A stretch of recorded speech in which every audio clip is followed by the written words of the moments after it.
अब यहाँ पे एक शेयर है दिग्विजय सीमेंट, इसको लेकर के दो दर्शकों ने सवाल पूछे हैं। सुशील गोधारा जी का सवाल है कि लंबी अवधि के लिए 5 साल तक का निवेश करने का क्या अभी सही समय दिख रहा है, और साथ में इसी को लेकर के चंदन प्रसाद जी का भी सवाल है कि इसके बारे में बताएं।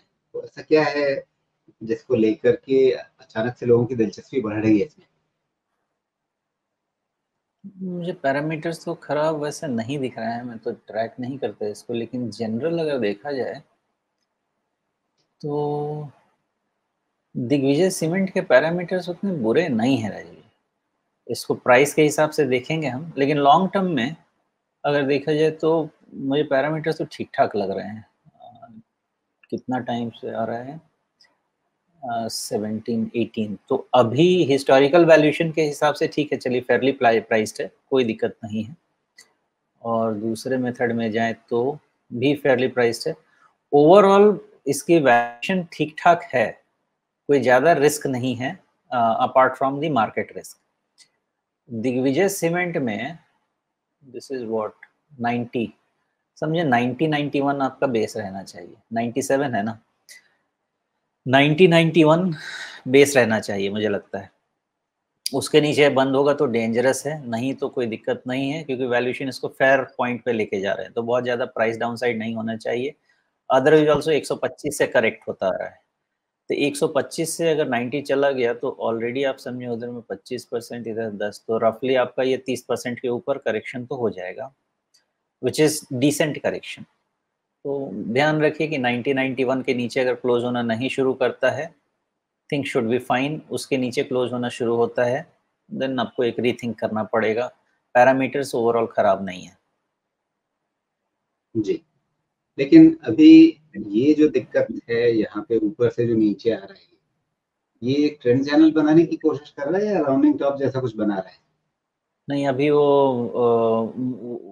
वो जो है ना, रफली ये हो सकता है कि आप एक रेक्टेंगुलर पैटर्न बनाए 92 90 के आसपास नीचे में, और ऊपर में 125 के आसपास, यहाँ पे कंसोलिडेशन।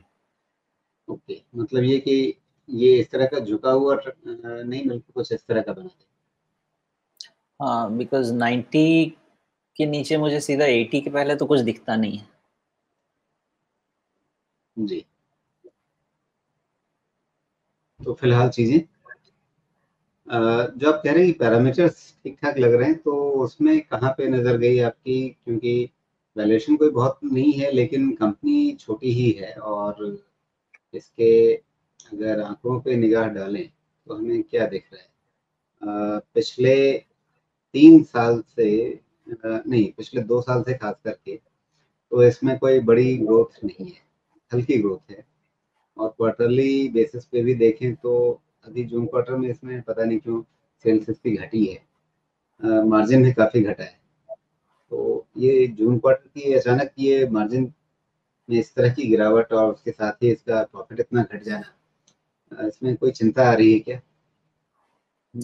छोटी कंपनी है, 1400 करोड़ की कंपनी है। जून क्वार्टर मानसून के कारण वैसे भी ढीला रहेगा।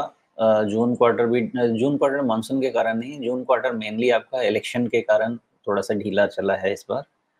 ये क्वार्टर भी ढीला ही रहना चाहिए। हाँ, सीमेंट, बिल्कुल। पेंट, ये सब में रिकवरी आपको दिसंबर क्वार्टर से दिखना चाहिए, तो उसका बेनिफिट ऑफ डाउट इसको 2 क्वार्टर का दे दीजिए, और इसकी वैल्यूएशन आप दिसंबर क्वार्टर के रिजल्ट से शुरू कीजिए। जी, ओके।